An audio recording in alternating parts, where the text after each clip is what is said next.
host Sean Lynn in the pub for a Dram with friends, where we talk about faith, family, food, and fun. Pull up a chair and I'll pour you a drink.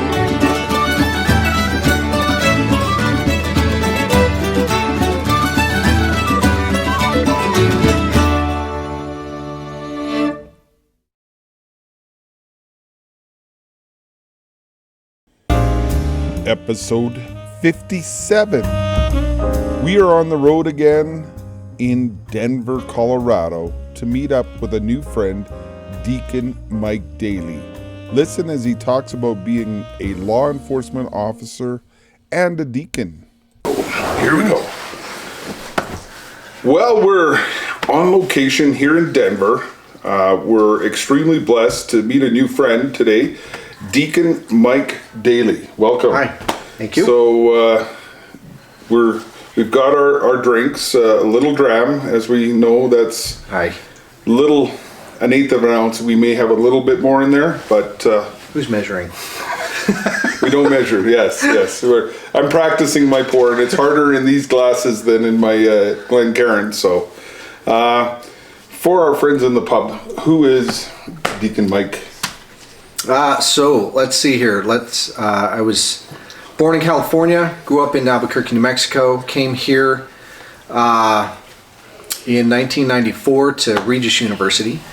At the time, I was planning on being a rich psychologist. My plan that I told God, I was like, by the way, my plan is I will help your people out. I will be a rich psychologist. It's going to work out. It's a great plan. Met my future wife there. Ultimately started going to grad school, and just 6 weeks into grad school for my doctorate for clinical psych, pretty much realized that is not where God's calling me to be. So moved back from Phoenix at that time, coming here, and about 2 years of discernment, asking, trying to figure out what's going on. So at that time I was also working downtown in the nightclubs, and I had started out with bartending, but ultimately got into the security side of it. Talked with a lot of the cops that were working down there, and figured I think maybe I'm supposed to be a cop. And so discerned that, ultimately got hired on to Wheat Ridge Police Department, which is a smaller town in the metro area. And am I supposed to look at you, or am I supposed to look at that? Wherever you're comfortable. All right, okay, cool. Hi, guys. So about a year and a half into that, I ended up going over to the Jefferson County Sheriff's Office. And have been there since January of 2002. Okay. And basically, Jefferson County Sheriff's Office, the unfortunate thing that we can, if people want to know kind of where about that is in Colorado, or what we've experienced, Columbine High School is in our jurisdiction. We were the main law enforcement agency. So that happened in April of 1999, and I came into law enforcement a little bit a year later in August of 2000. And then in 2002 went to Jeffco. So have been involved tons of places, but faith-wise, been married to my wife since November 27 of 1999, so just about coming up on our anniversary. I have 6 kids, ranging from 18 years to 6 years, and while most people think that's big, I'm like, yeah, that just seems normal. And yes. Depends who your circles are. Sure, yeah. And we, I got to stay at my parish of origin. So I was ordained in 2015. I started my formation in 2010. Frankly, I was discerning this for just about 10 years. Oh, wow. When a deacon had asked me, have you ever thought about being a deacon? And I laughed at him. And I was like, no, I've never thought about that. And that is the dumbest question anybody would ever ask, because I am not the guy. So ultimately, keeping it relatively brief, discerned to the diaconate. and right where I'm supposed to be. There you go. That's awesome. There's lots that you've said there that I can. There's lots of rabbit holes I could go down in that, and it's quite interesting. Like you talk about, so you would have worked with a lot of guys that had to attend Columbine, and I did 19 years of peer support training with the Calgary Police Service, just for So, and then did that. Your faith background, did that help any of these guys? Is that a component in your sheriff's department, like peer support? Yeah, so we have peer support, although I'm not a part of it. Yeah. We have a trauma response team, which is a subset of the peer support that goes out, and no matter what is going on, whether it's for an instance, another sheriff's office had a shooting. Our TRT team was mobilized and then sent basically to parts of our county and then up into their county to work with all the sheriff's office members, with their families and all that kind of stuff. So we have kind of those two parts. But for me, where I've gotten to minister is, it's kind of funny because I'd say maybe half the people know me, and then I'll actually come to work. I went to a promotion ceremony, and I had to leave from the church and then get there. So I came in my clerics, and some people were like, "Wait, why are you dressed like a priest?" And and others were like, "Hey, what's up, Deacon? How you doing?" And so I'm a weird monkey wrench, but in that, a lot of folks know who I am and what I stand for, and they've been like, I need to talk to you, and I've had wonderful opportunities where God has put me in places where folks are stressed out, and I can literally just sit down with them, and they're like, "What's going on here?" And bring God into the conversation, have prayer with them, and have scripture time with them, and literally just pick them up when they're feeling down. There's been times where I'm sure you've been there too, where you're finishing briefing and all of you are just going, "We should not be alive right now. Like, there are all these reasons why we should be dead, all of us." And it was frankly going, "Well, guys, gals, we're here because God helped us to be here. Yep. So let's just be thankful." Well, and it's true. Although it's hard in the policing world for you to be necessarily recognized for your faith, because it's mocked by some and poo-pooed by others. I think maybe at Shefco we're blessed. Okay. Or folks have just decided not to, I guess, be rude. And weird. Like when I go into the gym and they've got like hardcore rap going on, it's kind of funny because some folks, they're like, "Oh, Deacon's here. No." And switch up the music. So it's kind of that's awesome. It's kind of funny. And at the same time, they're like, "Wait, you listen to EDM? That is my favorite type of music, electronic dance music, unless you don't know what that stands for." And okay, and the interview's over. Because I work in a high school right now, and my office is right across from the weight room, and the music coming out of there is painful at times. So if it's got a good drop beat, you can get some good reps in, and so there's that part. And I've been accused of sometimes you just come off a bit too preachy, and I was like, "Well, what does that mean?" And you just talk a little more than you need to about your faith, and I'm like, yes. Well, and like I work with youth at risk, and obviously it's not something that as a police officer because there are Protestant brethren that go with the hammer and say, "Are you saved?" And do sure. And in a police uniform, I even don't think that's an appropriate. You have to build the relationship, and what I found is just being who I am, doing what I do. They ask, What makes you tick? Why do you do that, right? So you don't have to get into the big theological debates unless if they open the door, it's fair game. Yes.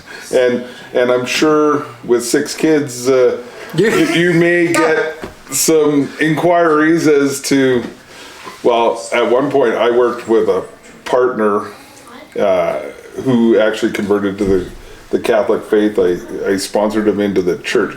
He had 10 children, or has, and I was on my way at that time.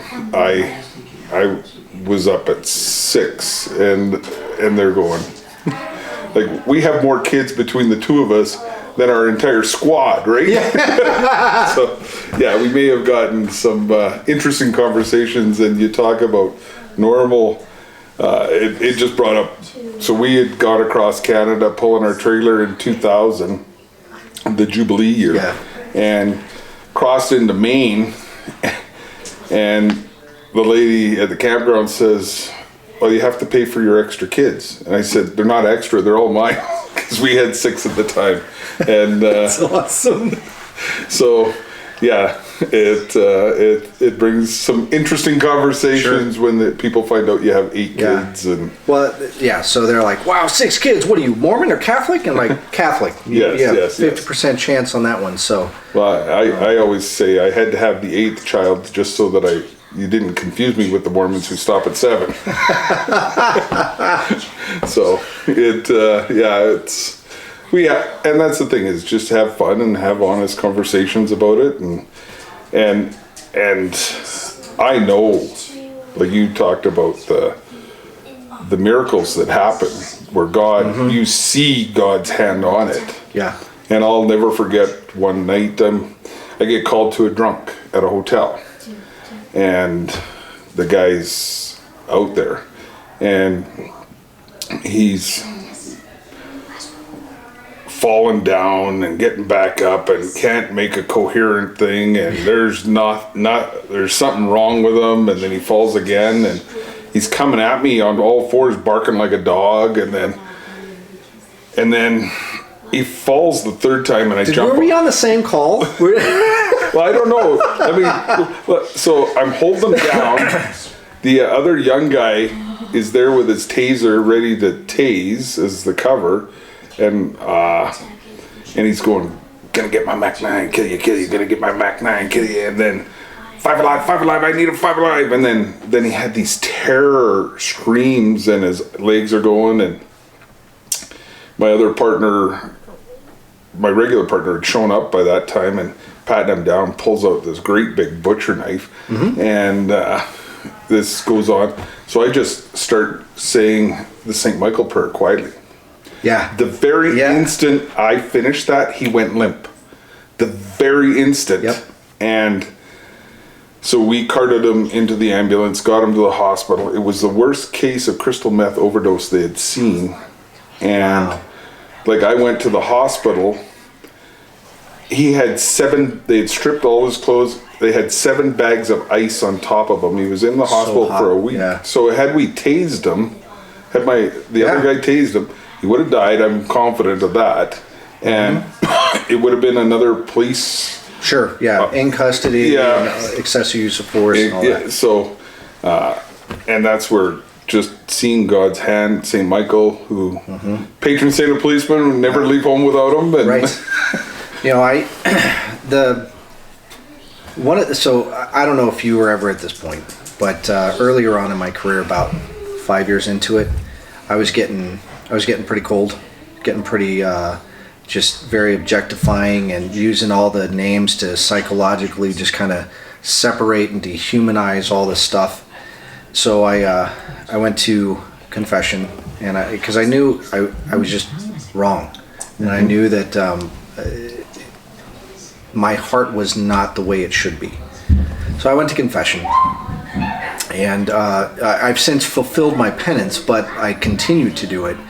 And so Father Goggins, which, by the way, awesome dude down here, he said, so your penance is you have to bring someone that you have dealt with each week to Mass with you. and offer up that person. And I'm like, dude, no, forget for 5 Hail Marys or 3 Our Fathers. I'm like, are you serious? And he goes, Whoa. yes, that's what you got to do. I'm like, that one's really hard. He's like, that's because you need to pray for these people. Man, I was like, are you serious? Like that? No, I do. That's the last thing I want to do is pray for these people. It's like, that's called praying for your enemies. Yeah. And I'm like, dang it.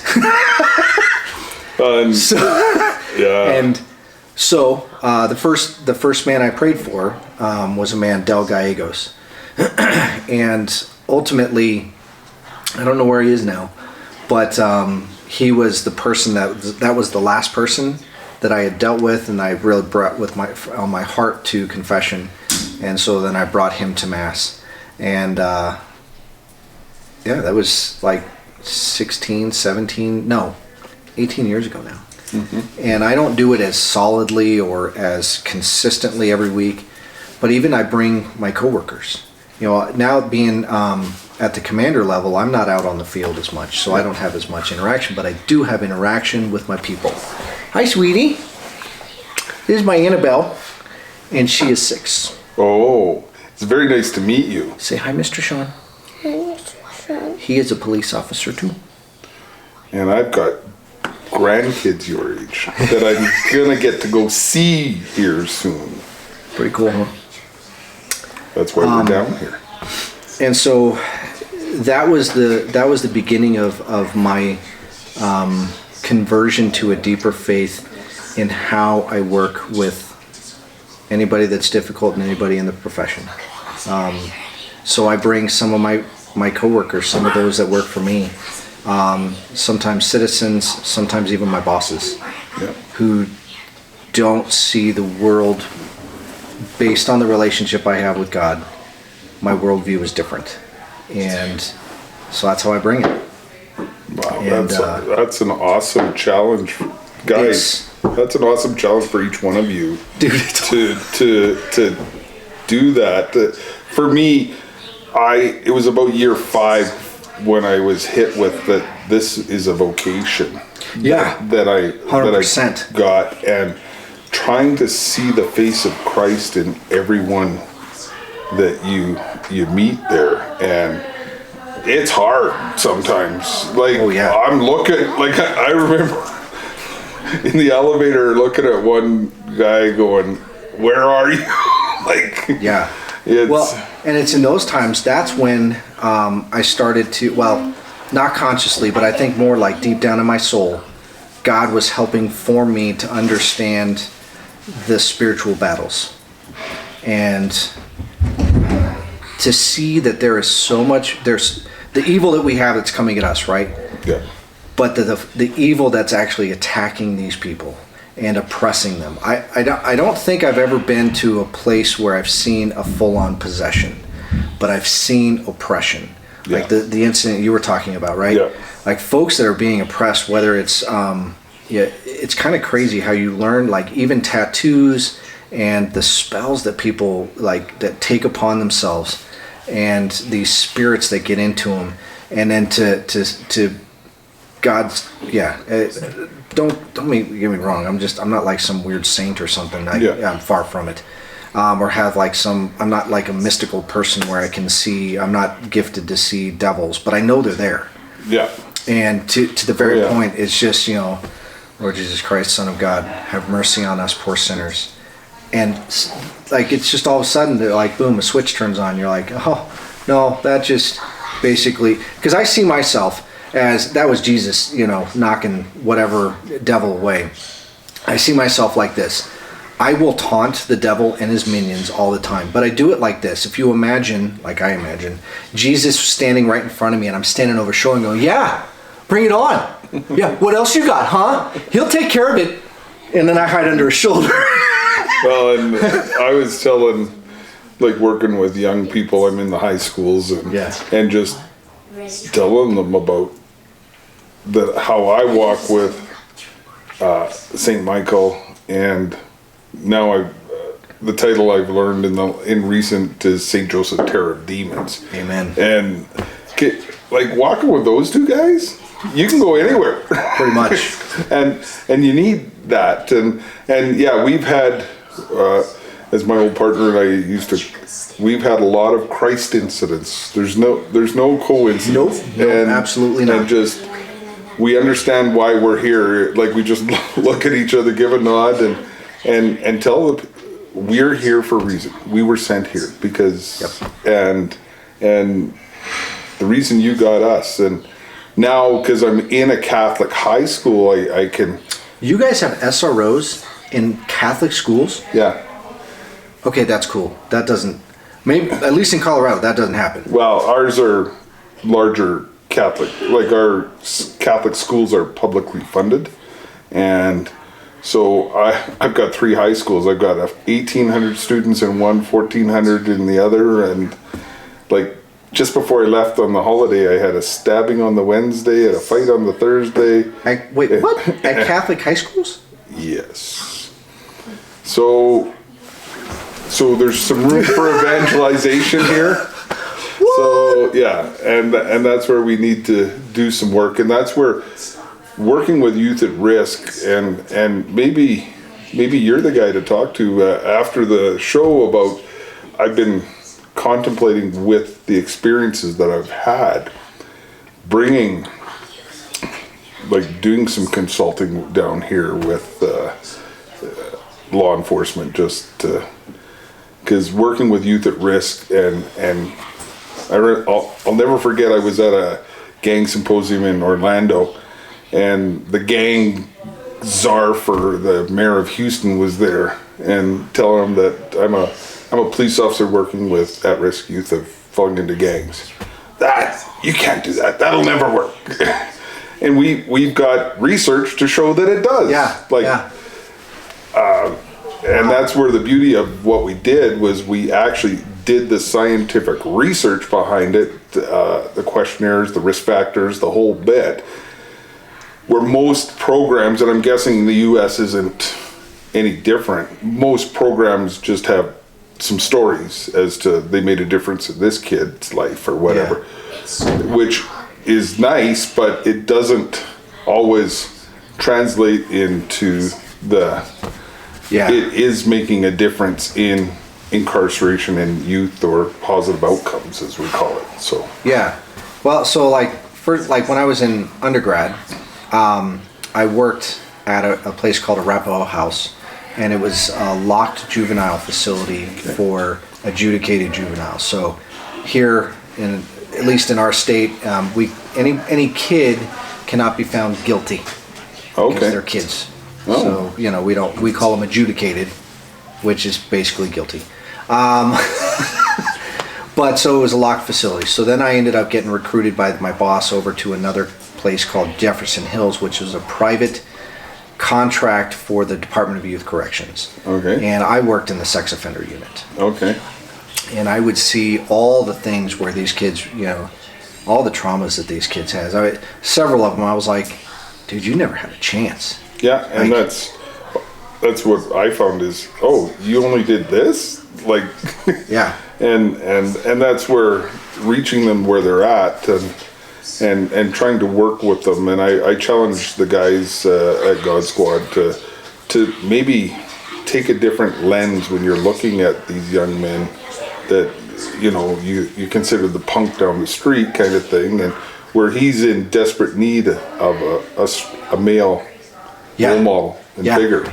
And they come from a totally different worldview, right? Yeah. And frankly, it's from a worldview of absolute survival. Yeah. And everybody's out to get me.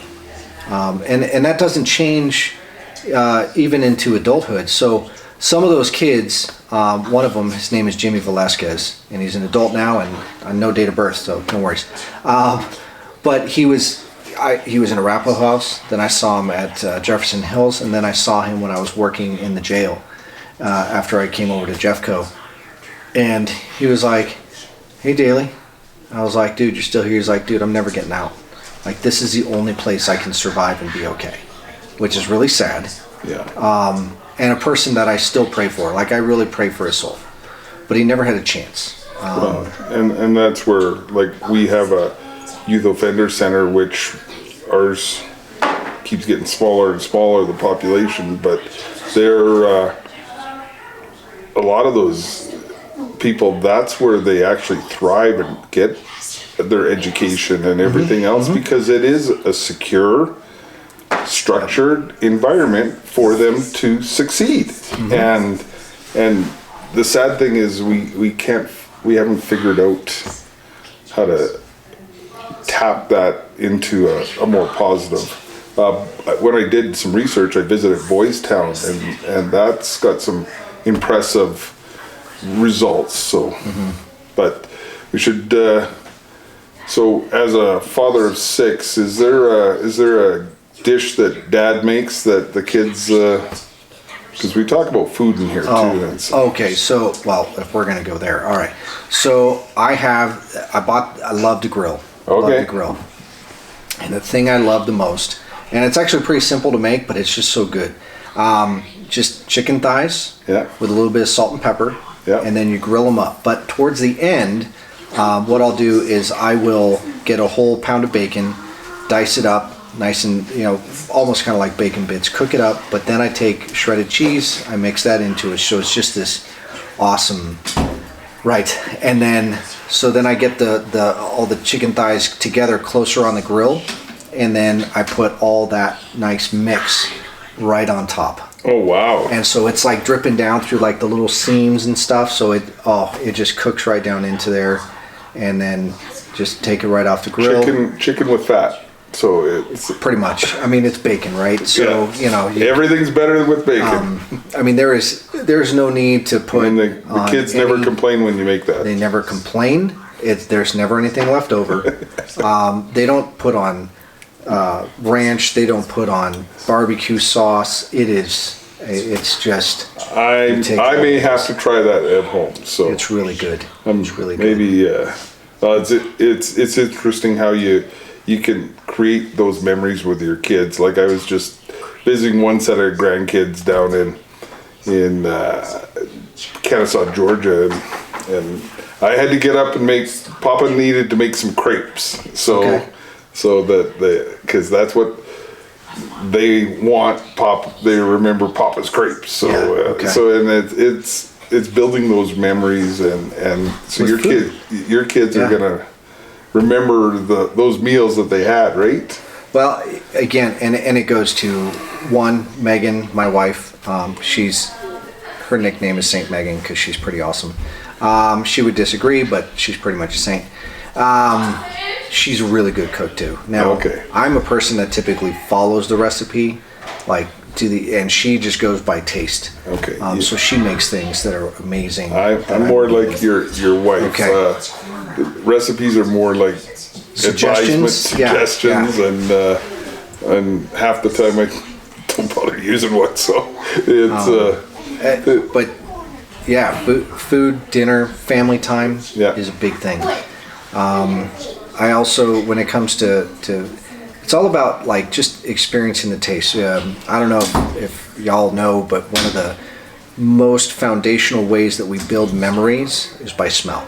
Oh, really? Okay. Well, if you think about witnesses, and they will often go back to, if you can help them recall what they smelled, whether it's the gunpowder, whether it's the unfortunate burning flesh, they will come back with we all have our witness issues, right? Yeah.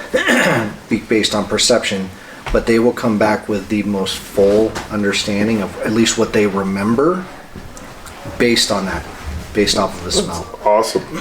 So, I like to cook, but I like my drams. I like whiskey, mezcal. Just one of my fun things to do is mixology, just mixing drinks. That's a fun thing. I know that we were just in a leadership training class, and it was all about law enforcement resilience. And so tell somebody something about yourself that nobody else knows. And they said, and you can't talk about family or religion. I'm like, seriously? Those are like my two easy ones. Yeah. And everybody else was like, we already know you have 6 kids and you're a Catholic deacon, dude. Shut up. Okay. So I said, well, I stand up and I said, well, I like to do mixology. I like to mix drinks, and I love cigars. And so the guy who's running, he's like, seriously? The two things that are probably the biggest killers of cops, drinking and smoking, and those are your hobbies, and you bring that up, and I'm like, well, I do it for the taste, and they're like, yeah, right, for the taste. I'm like, shut up, okay, just Yeah, and it's all in like moderation. exactly. I was like, I don't get drunk, and I'll just sit down now. So, and that's where, yeah, there was. I have this book, Drinking with the Saints, where love that book. So I actually got to, yeah. Sorry. If you tried the maple leaf, it's no, but I will. It's the Canadian Martyrs feast day, and it's very good. Although I think down here you guys refer to them as the North American Martyrs, but they are ours, and just for the record. So one of the other things I ask my guests is, as you know, many young men are struggling. We've talked about that, even knowing what a man is. What advice do you give your 18-year-old self? My 18-year-old self is be open to the purpose God gave you. And really ask Him. And so when you say that, so my mom died when I was 14. Okay. And so I was asking God some of these hard questions going, why would you do any of this? Why would you take my mom away? And I did it very openly. I used a lot of cuss words at him. And the 18-year-old in me, I would go back and say, listen, you can ask the question and be honest with those questions. Yep. But listen. Men sometimes struggle with that at any age, but yeah, that's awesome. So one of the other things is Jeff Cavins in his Activated Disciple talks about riding with your posse. So who are your go-to saints? Who are the guys? Girls? So in order to answer that, Jeff Cavins, so that the Great Bible Timeline, my wife and I were thinking of some way that we could grow closer together and closer with God. The Great Bible Timeline. We didn't do it with anybody. We just did it with each other. Okay. That was life-changing, and frankly, there was so much information that I came to know. That became my foundation, so that when I went into seminary, I was able to use a lot of that as that was like, okay, that's my springboard to come and better understand this part of theology, this part of scripture. It was huge. So Jeff Cavins, awesome dude. I will share that. I'll make sure I send that clip to him. Serious. It was. We still have our notes. Oh wow. Yeah. It's. Well, and he talks about you need to know the story. Right? Yeah. And exactly. That's what makes going the world through a all difference. the school, going through Catholic school all my life, all the way through college, and now there was a part of a hardness of my heart. Again, wasn't listening, Yep. And the other part is it just wasn't well taught to me. Yep. To understand those. But to who's my posse? Who are my saints? Wow. So it's interesting because our family every night or morning, depending on my shift, we have a litany. Okay. And so St. Michael, unbeknownst to me when I did, and that's a whole other long story of how I got confirmed, but ultimately it was on my heart. St. Michael frankly picked me up. He was like, dude, I'm totally here for you. I also firmly believe we don't pick our saints pick us. Okay. So let me go through my litany. And it really goes through all of my kids as well. So St. Michael the Archangel, St. Joseph, who is now we have consecrated our family to Mary and to St. Joseph. And so they are, when it really comes down to the Holy Family, we've given them to them. We're not perfect about it. We're an ugly family, but we're sausage makers. St. Lucy is my wife's confirmation saint. Okay. And then so my oldest daughter, Saints Alexis and Rose. Now Therese, I'll get into her here in a second. But so Alexis is her first saint, and Rose, initially we had thought of Saint Therese of Lisieux, but ultimately, she was like, St. Rose of Lima, and it'll all come here in a second. So St. Therese was huge in how our family began. So my next daughter, Therese, for St. Therese, and then Coletta, who is my wife's grandmother's first name. But then we come to find out, we just pick these names, and then come to find out all the nuances of it. So then Carol is my third daughter, and so she is Carol with a K, so Carol Wojtyła. So St. John-Paul II.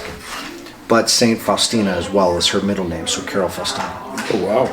And then we have Andrew, who ultimately St. Andre Bessette, and St. Francis Xavier. So, yeah, Canadian, right? Yeah, yeah. So, just awesome guys and humility. And then St. Martin de Porres is my next son, Sean. However, so Sean is God's gracious gift, so there's no actually like saint, but his middle name is based off of when he was born, which was right close to St. Martin de Porres. Come to find out, St. Martin de Porres and St. Rose of Lima were best friends. Oh, wow. Yes. So you start to see this craziness. We'll go to Therese and St. Francis Xavier, and they are the church's patron saints of all missionaries.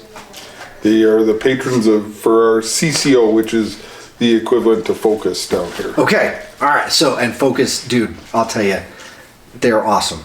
I ended up just getting interviewed for them last week for Seek 22, so I'm going to be in their promotional video, which I'm like, right on. I was like, really? Like, you want me? Whatever. Okay. So just like you, I'm like, okay, I guess I have something worthwhile to say. And then, so there's Sean, and then there's Annabelle, this little one that was just here.